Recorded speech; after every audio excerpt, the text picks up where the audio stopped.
So now we will continue with our study of the Patanjali Yoga Sutra.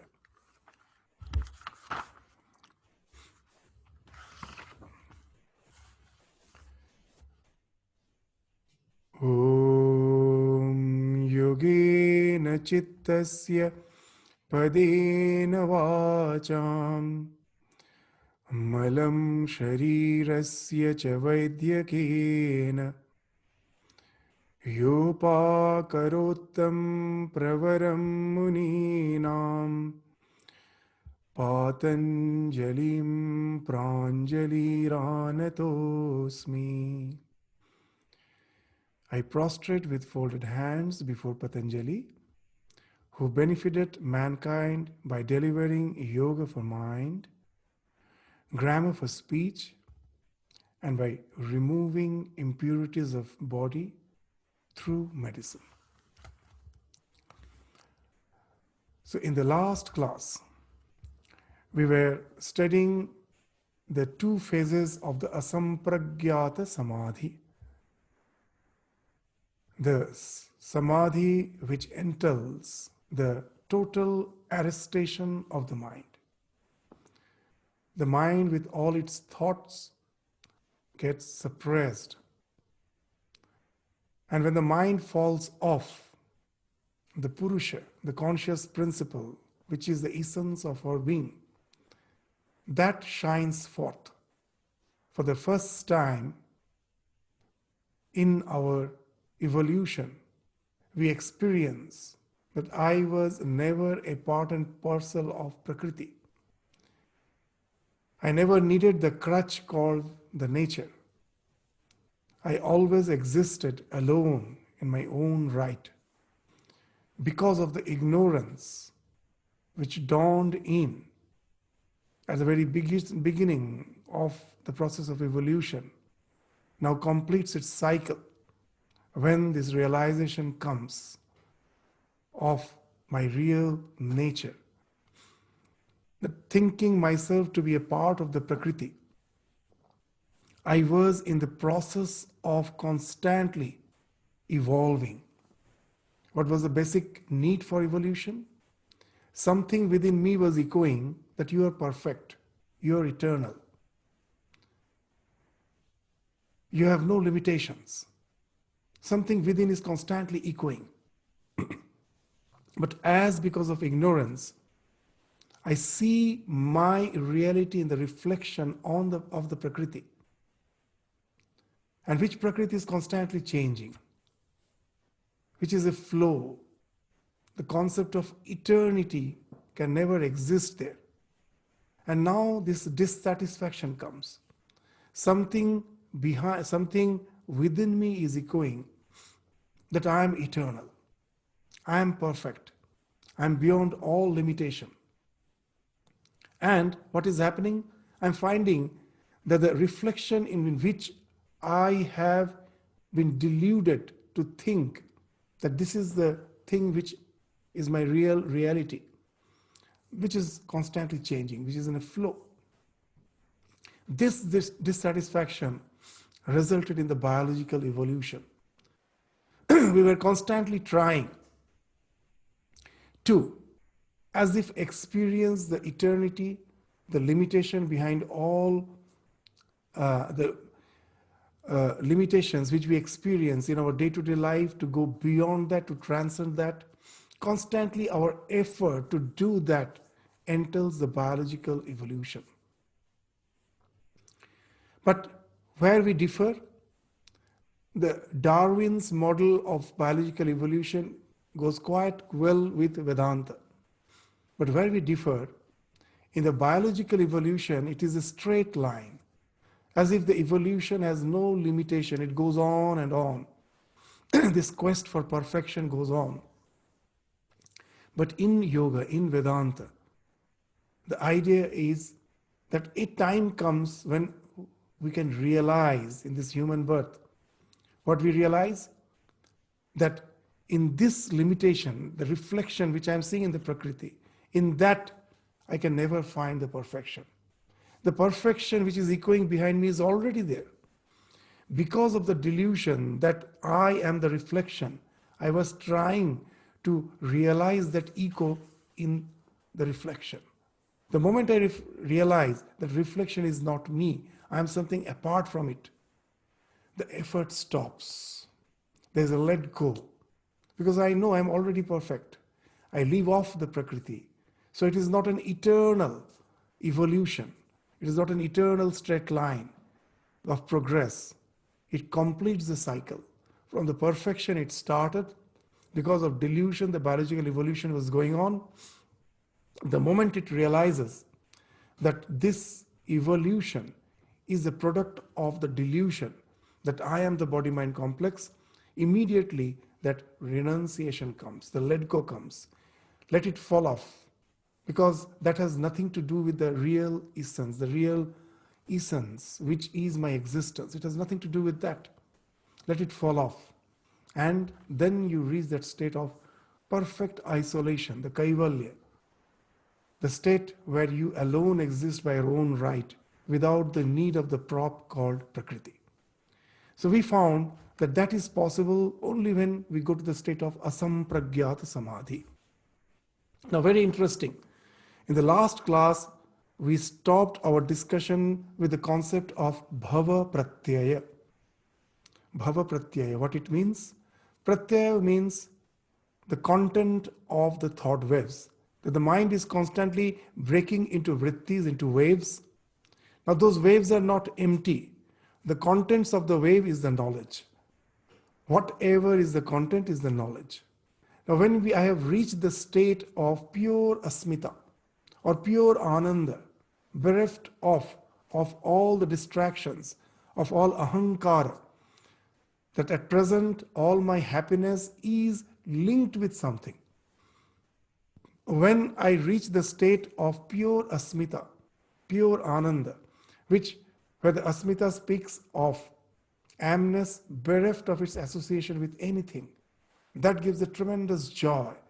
When you are established in that state, when you are established in that pure asmita, so from that, from that state, because of the para vairagya, the supreme renunciation, we have as if like a quantum jump to the state where the mind falls off and I realize my real nature. But I cannot stay there for long. Why? As we were saying, in the Yoga Sutra, the ideas of parinama will come. The mind has transformations, it transforms. It's not the same mind always. In the Yoga Sutra, very nicely, we will come to the discussion as those ideas have something to do with the current discussion. We are bringing it here. Again, when the sutras come, we will discuss them. The idea of parinama, the transformation. The mind has the three states. Ekagrata, first is sarvarthata, then is ekagrata, and then the state of nirodha. Sarvarthata, what's that state? It speaks of the present state, the monkey mind, the full of distraction, jumping from thought to thought. That is sarvarthata. Through practice of meditation, I have reached the state of ekagrata. I can continue almost spontaneously to just remain in one thought. But when the mind was transforming from sarvarthata to ekagrata, even those who are novice in the spiritual life, they will find that yes, some days I enjoy the meditation. But that enjoyment is not for long. After some time I find the distraction comes back. When the mind again starts jumping, we are carried away, we don't know. It was quiet for some time, again it starts getting distracted. Through gradual practice, my period of concentration may increase, but I cannot stop the distraction. Again it comes back. Why it happens?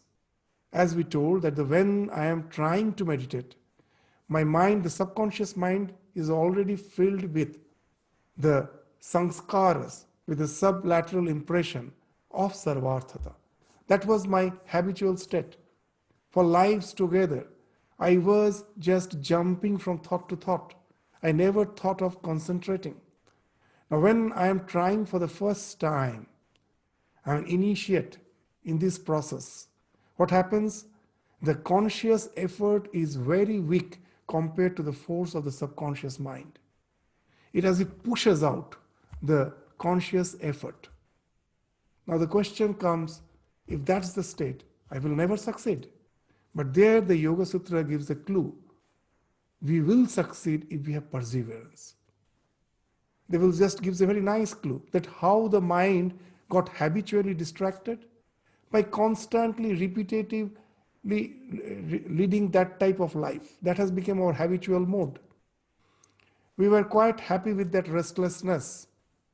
That habit is that sometimes consciously I have thought all those thoughts, all those varied thoughts, all those varied feelings, varied emotions. They were consciously thought of at some time. By repeatedly resorting to those type of feelings, those type of emotions, those types of thoughts, they have become habitual and they have entered into the subconscious mind. So the only way for any impression to go and just deposit in the subconscious mind, to go and saturate in the subconscious mind, is the conscious mind. Through the conscious mind it enters, and gradually, by repeatedly doing the same thing again and again, it goes and settles down there. So now what's the way out? Yes, at present my concentration is very weak. But if I go on repeatedly trying to do it in spite of my repeated failures, I should remember that's the only way that the conscious thought becomes subconscious.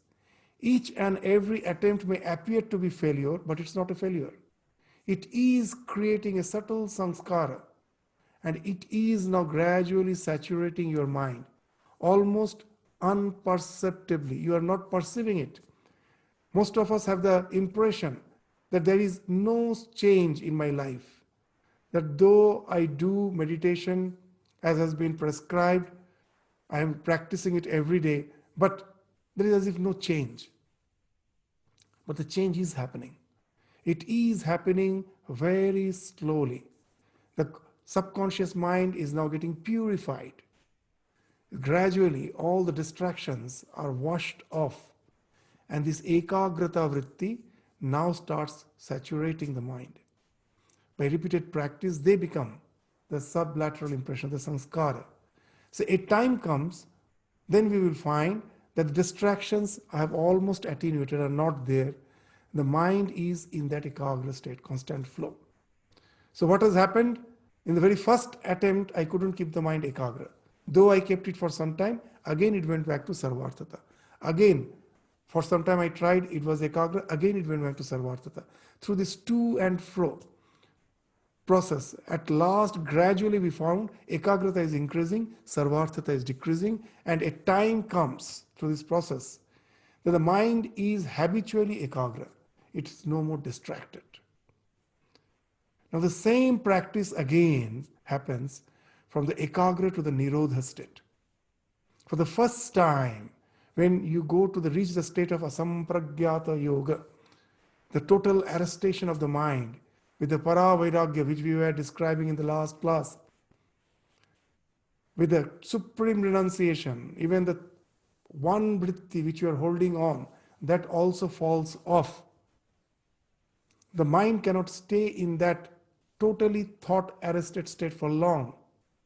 The subconscious mind is full of ekagra vritti. So now it again comes back to that ekagra vritti. If I am a devotee, if I am just devoted to a particular deity, the thought of the deity again comes back. Though I have experienced the state of asampragyata for a short while, again I come back. But now, very interesting thing, my mind cannot go back to the state of sarvarthata anymore, because already through the practice of ekagrata, that has become the habitual state. So if someone says a spiritually illumined soul, even if he does something very crude, that means nothing. After all, he is spiritually evolved. That's a total wrong understanding. How can a spiritually evolved person who through the gradual practice of ekagrata have already reached the habitual state where his mind never goes down from that state. Only he can think or she can think of going to the state of asampragyata. Once he has gone there, when he comes back, now his mind is full of ekagra vritti. Already he has taken care of the sarvarthata. That is, there is no question of that to come back. So he comes down to the level of me and you. My Lord is there, I am there. He comes down to that state. If he is a devotional person by temperament, it's quite good. It's quite okay to continue in that state. There's, as we were telling in the last class, as Chaitanya Mahaprabhu used to say very nicely, that I don't want to become sugar. I want to taste sugar. What's the joy in becoming sugar? I want to taste sugar. You and me should be there.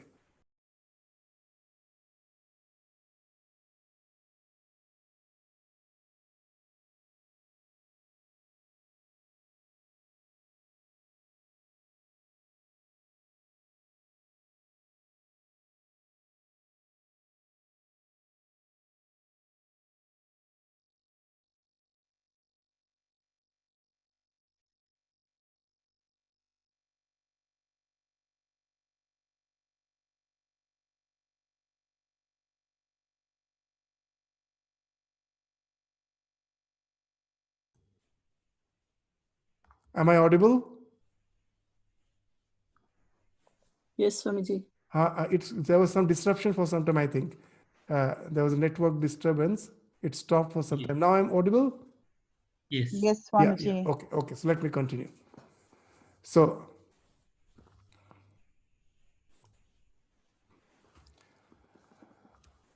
as we were saying, that he cannot just go down to the state of sarvarthata. He continues in that habitual state. But now again, the one who wants to get established in the asampragyata state, for him the same practice when he was doing to get rid of the sarvarthata and get established in ekagrata, that he was a constant failure was there, he was repeatedly trying. Here also the same thing happens. That he or she, the sadhaka, the yogi, again and again may go to the asampragyata state, may continue for some time, but as the subconscious mind is filled of ekagra vritti, it again comes back to that. Again, it needs a lot of practice through which the mind, the nirodha vritti, the total arrestation, that becomes the subconscious impression of the mind. And at last, the total, even the ekagra vritti is got rid of. The mind is totally arrested. And then there is no question of coming back. So that is the nirvija asampragyata samadhi. So that's the ultimate state. Those who are desiring to reach that state, those who don't want to stay in the state of you and me, of all duality, they want to go beyond that. For them, they have to pursue still farther, so that even for the first time, if they have gone to the state of asampragyata, that doesn't mean that they are established in that. They will again come back to the state of ekagrata. From that, again through practice, they can go to the state of asampragyata. And a time comes when the nirodha vritti, the arrestation of the mind, becomes the natural state of the mind. And then there is no question of coming back. The mind then devolves. The way it has evolved, it now starts dissolving. It merges and letting the soul, the Purusha, to be free, to reach the state of Kaivalya. So, to reach that state, what are the qualities which are required? In the last class, we studied the bhava pratyaya, that those who have most probably reached the state of asampragyata for once or twice, but they are quite happy to stay in the state of that bliss. Well and good. They continue to stay in that state of bliss with an individuality with which they did not have to come back to this physical world. They continue in all the idea of the heaven is actually the state of the bhava pratyaya. As a videha, not this physical body, in shukshma sharira, with their mind, with the subtle body, they continue to enjoy the bliss of their existence as an individual in some higher planes of existence, but still they are retaining their individuality. Their sense of identity with the Sukshma Sharira, with the mind, it is still there. They have not totally got rid of that. But those who are quite having that Shraddha, that there is a state beyond that, and I want to go even beyond this, for them that is not Bhava Pratyaya, it is called Upaya Pratyaya. Means this Bhava Pratyaya becomes an index, it is not the ultimate point. It becomes the index, it becomes the upaya to still give a further jump, to evolve to that highest state of spirituality from where there is no return. So that is upaya pratyaya. So now, those one who has reached the state of savija asampragyata, that yes, for the first time that total arrestation of the mind was there, he has come back. Now what are the means by which he can get established in that state where the mind is totally arrested? There's the seedless. When the mind is totally arrested, there is no seed, as if. As long as the mind is there, the seed is there from which again the plant may sprout out. From again the individuality may sprout out. To go beyond that, you have to roast the seed. You have to totally burn the seed so that it may not sprout. So that's the state of nirvija sampragyata. To reach that state, the next sutra, which we are going to study today, speaks the way. That for that now, again, we will share the screen so that we can refer to the sutra and its explanation. So Bhava Pratyaya, in the last class we studied that what's the Bhava Pratyaya? That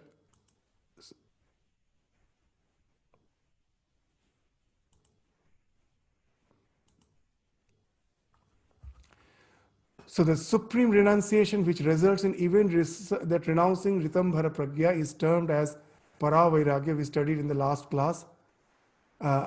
So just now we discussed this. We are not going to continue from this page, the next page. So in a Savija Sampragyata, as we told, Pragya Samskara is not nullified. It is not nullified, it's still there. So the Vyuthana occurs. Again the mind comes back. Hence it's the state of Bhava Pratyaya, the emergence. It comes back again to the state of Ananda and Asmita. So if I can just totally eradicate it, then in Nirvija Asampragyata, Pragya Samskara being totally nullified, by Nirodha there is no question of Vyuthana and there is no question of Bhava Pratyaya. So in the last class we studied the Bhava Pratyaya, that you remain in the state of Videha or Prakriti Laya, Bhava Pratyaya, Videha, Prakriti Laya. In the higher planes, either as a Videha or as a Prakriti Laya. These are the terms which they use. Videha means one who is bereft of body. That his bliss, his constant, the saturation in this bliss state has become so habitual, there is no need to again come down to the physical plane. So that's why Videha. And the Prakriti Laya also means one is merged with the nature, who does not have to take a particular physical form to again come down to this physical plane of existence. So they are all the higher planes of existence where they continue to exist. But if you want to still go further, if you want to just dissolve your individuality, to become one with the conscious principle, so for that, what are the practices? So that we will study. In the last class, we studied the Bhava Pratyaya. We were ended with the class with that discussion that even if the little desire remains, we again have to come back to this existence, to the existence of this individuality. If I have the tremendous vairagya, tremendous renunciation to even renounce that, what are the practices required? That will be spoken of as the Upaya Pratyaya, the way, in the 20th Sutra. So what is the 20th Sutra? Shraddha, Virya, Smriti, Samadhi, Pragya, Purvaka, Itaresham. So the other who follow the path of prescribed effort, most of the people get stuck up in the state of Bhava Pratyaya. But there are a few, those others who follow the path of prescribed effort, adopt the means of reverential faith, Shraddha. What is the Shraddha? We will come, through discussion we will come. Virya, Smriti, Samadhi, Pragya, Purvaka. These are the steps they follow. One by one it comes. First comes Shraddha. You need the Shraddha, the faith. Now in our present state of existence, it is very difficult to understand the asampragyata state. That how can I go beyond mind? For me at present, my individuality lies in my mind. I cannot think of a state beyond mind. So that's why the Shraddha is required. The scriptures are there to indicate a state much higher than that. Unless first I have faith in the words of the scripture, if I don't believe them to be true, I can never get virya. Virya means the enthusiasm. First I have to have the faith in those words that it is true. So what actually is Shraddha? Very nicely in our scripture, the Shraddha has been described, faith in Guru and faith in scriptures. The scripture speaks of that state higher than the state of devotion. It's still higher than the state of the bliss, where I am totally established in that conscious principle. It is a state much higher than that. The scriptures speak of that. And the Guru, the one who has already followed that path and has reached that state, he comes back and instructs the world and to just to prove the authenticity of the scriptures. The scriptures the validity is proven by the Guru's life. Now when they come and speak, for me it may appear to be something ambiguous. That it is what he's speaking of. Yes, the Guru I revere, his life is very nice, very pure. But what he's speaking of, that ultimate realization, it makes no head and tail. I can make no head and tail out of it. So I just try to ignore it. In that way, I can never really progress in the spiritual life as per the ultimate goal is concerned. So I have to have faith, just the way when I have some disease. When I am sick, I go to the doctor. Why I go to the doctor? Because I have faith. I know very well that what is the cause of the sickness, I don't know. I go to the doctor with the faith that he has studied the scripture of the medical science is the scripture for the doctor. He has studied it. The script that medical science is a well-proven science. A lot of research has gone to it. And the doctor is a representative of that. I know nothing of the disease. I go to him with a full faith that whatever he prescribes, whatever medicine, whatever diet, whatever exercise he prescribes, that is going to heal me. Though I know nothing of the intricate process by which the medicine is working within my body, or all those diet and exercise is helping me, I don't know how it is happening. The doctor has studied, he knows. But as I have faith in the doctor, I go and whatever he prescribes, I don't question. I just simply follow all the prescriptions and I get cured. So that's faith. So here also the same thing. If I have faith in the words of the scriptures, at present, with the present state of existence, it may be very difficult to relate to that highest truth. But I have faith in the word of the scriptures and of the Guru, and the authenticity of the words of the Guru and the scripture is not doubted. Though I have no understanding, but what I do, I just take it for granted that these words cannot be false. There may be some gap of understanding as I am not up to it. I am not understanding it properly. So what I start after Sravana, you will find in the scripture they say these three processes. Sravana, Manana, then Nididhyasana. The words which I hear from the Guru, from the scriptures, I do Manana, mental cogitation. I go on using my power of reason. And to a certain extent, by all those reasoning at last, if you have faith in the words, if you just doubt the words, then there is no question of ever understanding the words of scripture. It ends there. But if I say that, yes, I don't understand, but it must be true. And now your manana helps you to gradually clear off the doubts of your mind and gradually have an intellectual understanding of the truth. But it is a mere intellectual understanding. The intellectual understanding is not the realization. But this intellectual understanding does a wonderful thing. Once you have an intellectual understanding that yes, what the scripture is speaking makes sense, then you get the next step. The Shraddha will lead to Virya. Virya means enthusiasm. So once you have a picture in your mind of what the ultimate goal has been spoken of, does make sense, then what happens? I get the enthusiasm. The one-pointedness is generated. Then only I feel that enthusiasm for the practice. Otherwise, the practice will be quite mechanical. That yes, in my family for generations, we are following a particular spiritual path. So just as per the tradition I do, in that type of practice you will find it is very shallow, unless you know why you are practicing it. When you have an intellectual conviction of the ultimate idea, then the virya comes, the energy comes. As Sri Ramakrishna used to give an example, that why we have no enthusiasm in spiritual life? Because we don't believe in the truth, ultimate truth which has been spoken of, that the spiritual realization can give us the ultimate happiness. We don't believe. If we would have believed, would have just remained quiet? It's impossible. That's why Sri Ramakrishna gives that example. If a thief knows that there is gold in the next room, can he sleep lazily? It's impossible. He will be restless when I get the chance to break through that room and get the treasure.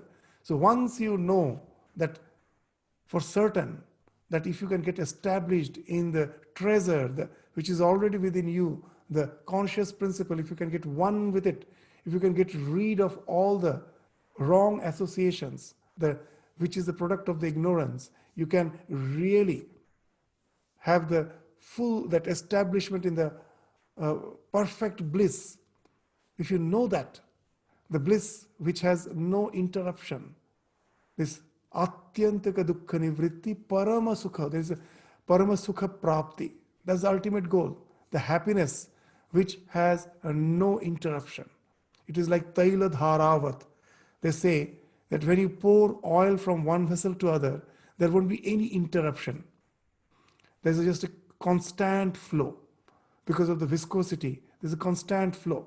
So like that, the happiness has no interruption. If we really believe that, then could we just remain so placid at just the way I am at present, the complacency which I have at present? I couldn't. That would have given me the tremendous energy, the tremendous enthusiasm. So Shraddha is bound to result in virya, enthusiasm. This virya results in smriti. If anyone wants to get enthusiasm for the spiritual practice, that out of your enthusiasm, your mind becomes one-pointed, focused, and now you will find that your memory is becoming very sharp. You never forget it. By repeated practice, by constant focus, your memory becomes very sharp. You constantly, the thought is there in your mind. It's always there. So that's why in our spiritual life, and when we are yet to have that smriti, what's the way out? That whenever we get chance, we should resort back to our practice. Throughout the day I am busy, I'm in my office, but if there is a little leisure, even for 5 minutes, immediately this virya, the Shraddha and virya should make me to resort back to that practice. That will give the smriti, gradually it will come. Sri Ramakrishna used to just relate one of his life's experience to explain that how to get this constant remembrance. Smriti. Smriti in another terminology for smriti is dharana. But Sri Ramakrishna for the first time went to a studio to take his photograph. He was a very curious person. Wherever he used to go, he will just study in details what's going on. Now he saw that in this old day, this old camera, that when the cameraman was trying to take his photo, he saw the lens is a glass. And he asked the cameraman that how that in this glass my this physical form can be imprinted. So the cameraman tried to explain that they use a particular coating on the glass. So when the reflection falls on that, because of that coating, the impression stays. And Ramakrishna, the master of example, immediately started saying a wonderful contrast between ordinary mind and a mind which has the capacity to retain. He says the mind which has the capacity to retain is just like the photographic plate. The ordinary mind is just like a mirror. You are just, as long as you're standing in front of the mirror, your form can be seen there. The moment you go out, nothing is there. For most of us, that's the state of our mind. As we don't have Shraddha, as we don't have Virya, what happens? That constantly we go on hearing the spiritual truth. The next moment we are out of it, that doesn't remain in my mind. Another example Sri Ramakrishna is to give, that what's our mind's condition is like? It's like the village pond full of scum. A village lady goes to the pond to just clean the utensils. What she does, she clears off the scum. In the bank where she is sitting, she clears off the scum and the water becomes transparent and clear. And with the clear water, she cleans the vessels. And the moment the vessels are clean, she goes back. She leaves the bank and it goes back to her house. In no time, the scum comes back and again covers the surface of the pond. So what a nice example is giving, that's our condition. So what's the way out? Constantly we have to go on practicing. So constantly. There's another example that Totapuri used to say, Sri Ramakrishna's guru, that that every day you have to polish the brass utensils, the copper and the brass utensils. Otherwise it will just have a coating. Every day you have to clean. And then Sri Ramakrishna asks a wonderful question to his own guru. What if the brass or the copper vessel gets transformed into gold? Then there is no need of cleansing. So smriti is the process of constantly polishing till it becomes gold. When the mind becomes, in the state of samadhi becomes the habitual state, it has to go on. And how it is possible? Only by smriti. That's the example which Sri Ramakrishna gave from his own life. That once he was coming from Calcutta, he was returning from Calcutta to Dakshineshwar. And on the way, he was in a horse carriage. On the way, what happened? Suddenly, he was passing by the way of the Ayurvedic doctor who was supposed to give him some medicine. But for a long time, somehow the doctor couldn't come to Dakshineshwar, so he couldn't deliver the medicine to Ramakrishna. So now Ramakrishna, very nicely, what he thought that as I'm passing by the house of the Ayurvedic doctor, why not I stop and get the medicine from him? So he asked the carriage, the one who was driving the carriage, to stop the carriage, and the one who was accompanying him, his nephew, there were two persons. One was the Master Mahashaya, the one who has written the Gospel of Sri Ramakrishna. He was there, and his nephew was there. He asked his nephew to go and get the medicine. So the cabman knew it will take some time. The cabman knew very well that it will take some time to get the medicine. So the moment the nephew went to collect the medicine, the cabman, what he did, it unbuckled the horse from its carriage, so that it can relax a bit. The moment the horses were unbuckled, the horses went to the side of the road and started nibbling on the grass, which is on the side of the road. And the Ramakrishna, the master of examples, that from any situation he can find out example. Just pointing to the horses, he told Master, the Mahendranath, the one who has recorded the Gospel of Sri Ramakrishna, he told Mahendranath, that's what we have to do in our life. We are buckled with the responsibilities. But now and then, we will be unbuckled. We will be unbuckled. We shouldn't miss the opportunity, that little moment, immediately go and start nibbling on the grass.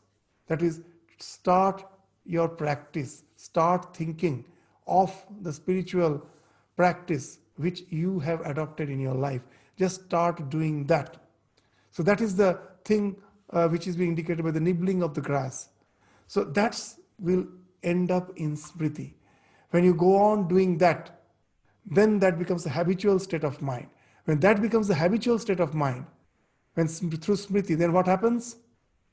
Then another wonderful example Sri Ramakrishna is giving, that when you have a toothache, you will find whatever you may do, a part of your mind is always in the ache. You can never get rid of that thought of the ache. So, by habitual practice, by constant practice, by at present, what is happening? Work and worshipping is going on hand in hand. I work, whenever I get chance, I worship. After some time, through that practice, what happens? The worship is always going on in the background of your mind. A part of your mind is always engaged in that. That when that happens, that smriti then leads to the state of samadhi.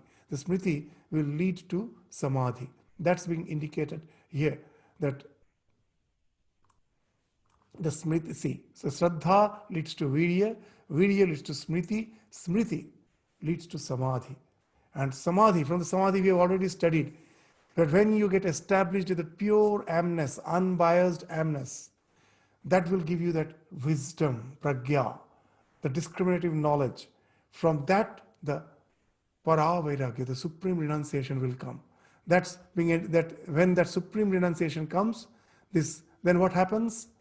Then that virama pratyaya, the practice of virama pratyaya, to keep the mind totally arrested of all thoughts, that gradually becomes your habitual state of your mind, leading to the nirvija asampragyata samadhi, which we are just speaking of, this nirvija, from where there is no return.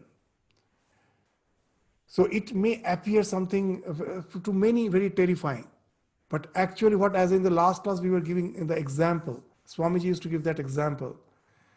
Why we find it is a very terrifying state? It is just like a small child playing with the toys and happy with the chocolates. You go and say, how long are you going to enjoy these childish acts? You have to become a scientist. The child asks, why? So that you can do research in the laboratory, you can enjoy. And the child finds that it is such a boring thing. For the child is yet to evolve to understand, even to understand that the joy which a scientist gets in the laboratory while doing research, he can never understand. For us also at present, it is almost impossible to understand that state. That's why through Shraddha, though we may not understand, the Shraddha is required. Gradually through that Shraddha, the mind will be cleared off. We will have an inkling, intellectual understanding of the truth spoken of. That will give us the enthusiasm, virya. That will lead to the smriti, the constant recollection. That constant recollection will lead to samadhi, and the samadhi will lead to this pragya. Once the pragya comes, then at last that para vairagya comes. Because as in the last class we told, your mind starts encompassing even the past births, all the births, previous births. You start the mind starts encompassing, and then you find what we were doing, all the futile attempt to get happiness, life after life, we were trying, and it was in no way giving us the ultimate fulfillment. We were going to the same cycle of avidya, kama, karma. Some examples helps us to understand that why the life after life we were going through this futile attempt to get happiness. Why? Swami Vivekananda is giving a very nice example. That example will help us to understand that how this attempt is so futile. You know that he is giving an example. Suppose the mind, just compare the mind with the surface of the lake. And your real nature is as if on the bottom of the lake. Now we will find that when in the swimming pool, all are swimming, just jumping, playing, just making fun, splashing the water, you can never see the bottom of the swimming pool. When no one is there, the water is calm, clear, transparent. You can see the bottom of the swimming pool. If something has fallen, you can exactly locate it where it has fallen. The water is so clear. So Swamiji is saying our mind is like just like that lake. It is always full of vrittis, waves, desires, thoughts. Now what happens, in this world we think that something out there is going to give me happiness. But it never happens. Always the happiness comes from within. It never comes from without. You know how? Suppose a small child has started going to school, and because of a lot of distractions is not getting good grades, and the parent says, okay, that you are not getting good grades as a condition. In the next exam, if you get good grades, I will present you the latest model of some iPad. Now the child really wants that. Now that becomes the motivation. That iPad becomes the motivation. What happens? In the mind, there were so many vrittis. There's video games, playing with the other children. So many vrittis were there. They all are attenuated by a strong vritti, one wave. I want an iPad. So he is renouncing all other desires for this one big desire. So now the mind has one desire. I have to get that. I have to get that iPad. And now, very interesting thing happens. As he has stopped the other distractions, he has got more interested in the studies, focused in the studies, because of that one goal. I have to get that iPad. In the next exam, he does well, gets good grade, and the father presents him with an iPad. The moment he gets the iPad, he's tremendously happy, elated. He thinks or she thinks that it is the iPad which has given the happiness. But is it the iPad that has given the happiness? No. What actually has happened, there was all the vrittis, the distractions of the mind was stopped by one vritti. I want the iPad. The moment he got the iPad, for time being there was a let go, there was no vritti. He has just got it. There is no vritti. The mind is calm. Now the real nature, which is Ananda Swarupa, that percolates, that becomes visible, that percolates through the lake called mind. The happiness is coming from within. But because of ignorance, we think that is the thing which has given us happiness. For the time being, as long as the mind is calm, till a new desire arises, we get that happiness, but we constantly deluded, we think the thing has given us happiness. But happiness always wells from within. There is nothing in the world which can give us happiness. It is always wells from within. So till now, I was constantly, what I was doing, one desire was fulfilled, there was a let go, another desire came. Again, there was a lot of struggle. Again, for some time, the mind was calm, and I thought mistakenly that the outside thing has given me happiness. But it was actually the joy from within. It was welling up from within. And this ignorance, that all the happiness, all the perfection is within you, the ignorance of that leads to karma. I just think I am limited. I have to extend my hand to get the thing from the outside world. That karma comes from that, and from that leads to karma. I have to have lot of endeavor to get all the desires which are there outside in the world. I have to endeavor to get them. So avidya leads to karma, karma leads to karma. This cycle goes on birth after birth. Swami Vivekananda used to give a wonderful example. He used to say, what's our condition is like? In the villages, in Indian villages in the olden days, to grind oil, what they used to do, that one stone will be revolving over the other, and all the oil seeds will be between those two, the mortar and the two stones. Now, how to make the one stone revolve over the other? They will just connect the upper stone, hinge the upper stone with a bullock, and the bullock has to go round and round. Now, how to make the bullock go round and round? So now what they devised a nice plan. They used to just tie one stick on the head of the bullock, and in front of that stick, of the bamboo stick, they will hang some straw. Now the bullock, in the constantly chasing for the straw, will never get, because it is tied with a bamboo stick, it is just in the front. The bullock, in its attempt to get the straw, moves on, and the oil goes on.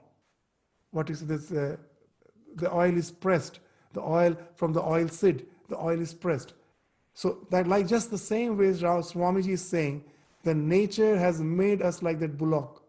The straw is all the desires, all the objects of the desires, which is impelling me to move again and again. When now this para vairagya, supreme renunciation, enables you to see the past birth. There you see that how, like this bullock, we were just going round and round, just working for the nature, that we were deluded. And now I think it has to stop. That leads to the practice of the virama pratyaya. This will lead to the ultimate state of nirvija asampragyata samadhi. I am unbuckled from this stone, this oil pestling stone. I'm unbuckled. Now I'm free. Nothing can bind me. So that's the ultimate state which comes through the upaya pratyaya. If we have shraddha, faith in the words of the scripture, and don't stop, even in the bliss which we enjoy in the higher planes of existence, even we proceed just so that we can go beyond that, then that can lead to that nirvija asampragyata samadhi. So from this, the question comes. It seems it's a very tedious process. It may take long time. How much time it will take? So the time actually is not something fixed. It depends how much energetic we are, how much that vyakulata, that tremendous yearning we have. The more yearning you have, the more quickly, the more accelerated is our progress. That's being mentioned in the 21st Sutra. Tivra samveganam asanna. Success is speedy for the extremely energetic. Now, samvega means momentum. Samvega means momentum. Now, what is momentum? Force into time. So just give an example from the physics. When I just kick the football, my connection with the football is just for a fraction of a second. But you will find that the ball has gone a long distance. What has happened? Though my contact with the ball was just for a fraction of a second, the force was tremendous. So the time required was something very less. It immediately, that small touch enabled me to, as if, kick the ball to a big distance. The force was tremendous. So that Samvega speaks of that. The more is the force, the more is your energy, the more you are yearning, the lesser is the time. So that's the example. While taking a shot, a soccer ball travels a great distance because of tremendous force, though the contact of the soccer ball with the feet was just for a fraction of a second. So here also, that the time is dependent on how much energy we are giving for the practice. And that energy comes from Shraddha. So the more we have faith in the words of the scriptures, the more we have that belief. That's why Sri Ramakrishna used to say that after many births of tapasya, of spiritual practices, one becomes, is what you say, that sharal. When in Bengali, in Sanskrit, the word saral. Saral means total, means has no complexity of the mind. Means the mind is not doubting, just can take the words of the scripture just as if they are the ultimate truth. So that type of mind, which is free from doubts, so that saralata, that comes to a lot of spiritual practice. So that Shraddha, that saralata ends up in this, what you say, that's virya, smriti, that we already studied. So This speaks of the Tibra Samvega, that how and that once you have the faith in the words of the scripture, how intently you start practicing, you get some force from within. So that will speak of the time in which you can reach the highest goal. So that's why the time is not something fixed. It depends on that how much energy we have, how much yearning we have for a spiritual practice. So Samvega in yoga is a technical term. So this Samvega has various layers of understanding, which doesn't mean mere dispassion. It means dispassion complemented with the urge for liberation. Otherwise, only dispassion, even a psychologically depressed person may appear to be totally disinterested in all worldly endeavors. But that doesn't entail liberation. So, the two things should go in hand, that dispassion for all the so-called sensory pleasures of life and tremendous urge for liberation. That's the thing. These two should go hand in hand. This tyaga and vairag, this vairag, abhyasa and vairagya. The practice should go on hand in hand with the renunciation. That is the samvega. The renunciation coupled up with practice. That speaks of the samvega. So Sri Ramakrishna used to get annoyed hearing a song. Someone, when there is a song, very devotional song, that Hari prem se lage raho re bhai, tera banat banat bani jaye. So when someone is to sing that song in front of Ramakrishna, he used to get terribly annoyed. Means you just go on with your practice, sometime it will happen. Tera banat banat bani jaye. Ramakrishna used to say, what do you mean? Why you are just leaving it to the time? Have that tremendous enthusiasm so that it happens now only. So that he used to get terribly annoyed by that song.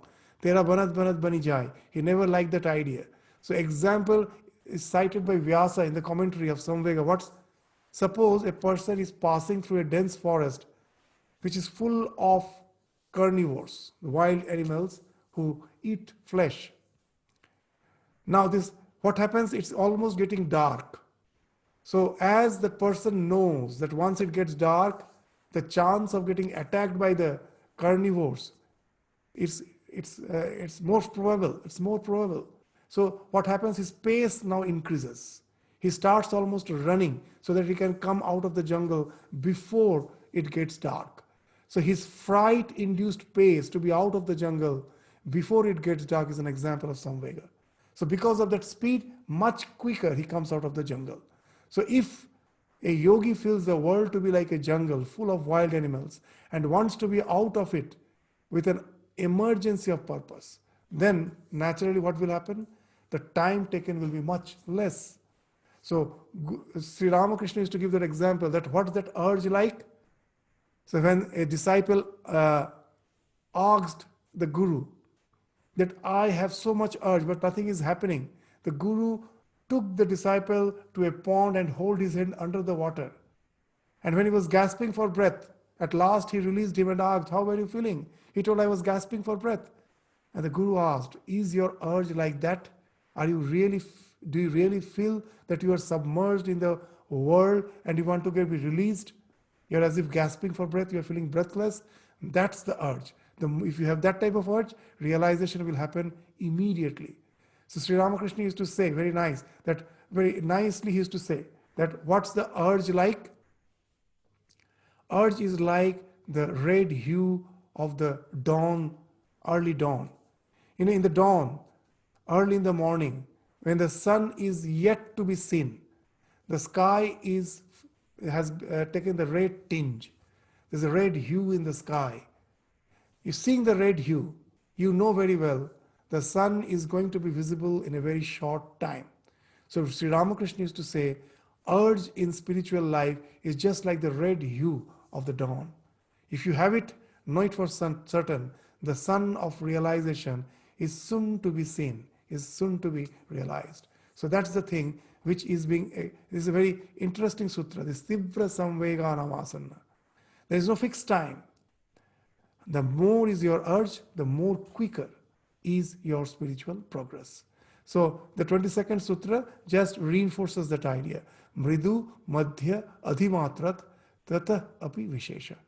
Because if your practice is mridu, it's very mild practice, then of course it will take a lot of time. If it is mediocre, of course, a bit faster. And adhimatrat, if it is intense, then it can happen immediately. So the success of the yogi differs as per the means they adopt, whether mild, medium, or intense. So there are some examples where we will take it up again in the next class. And but the main idea is this, that there is no fixed time. No one knows when we are really going to evolve to that highest spiritual rung of the highest rung of the spiritual ladder. We all don't know. The only thing is, the more the urge is, the more the yearning is, the more quicker, the more accelerated is our spiritual progress. It can take us to the ultimate reality very quickly. So that's with that idea, this samadhi will be, the discussion on the samadhi will come to an end. After that, the Yoga Sutra, the 22nd Sutra, we will again take up for discussion in the next class a little, and then we will enter into the discussion of Ishvara Pranidhana. That we may find that the idea of samadhi which has been discussed till now is something very abstract. For me to just have some practice to really get established in that samadhi, it seems something very, very difficult for me. Is there a way out so that my practice can be quite spontaneous, quite easy? So now Yoga Sutra will be speaking of an alternative process, that is Ishvara Pranidhanatva. That is called Ishvara Pranidhana. The concept of Ishvara, concept of God, will come in the Yoga Sutra. The concept of God in yoga is a bit different from Vedanta, but they have a very wonderful concept. We will discuss the concept of God and how by devotion, a particular type of devotion to God, can lead us to this this what you said, through the samadhi, in a much easier, in a much spontaneous way. That will be the next section which we will take up in the next class. With this, we stop our discussion today.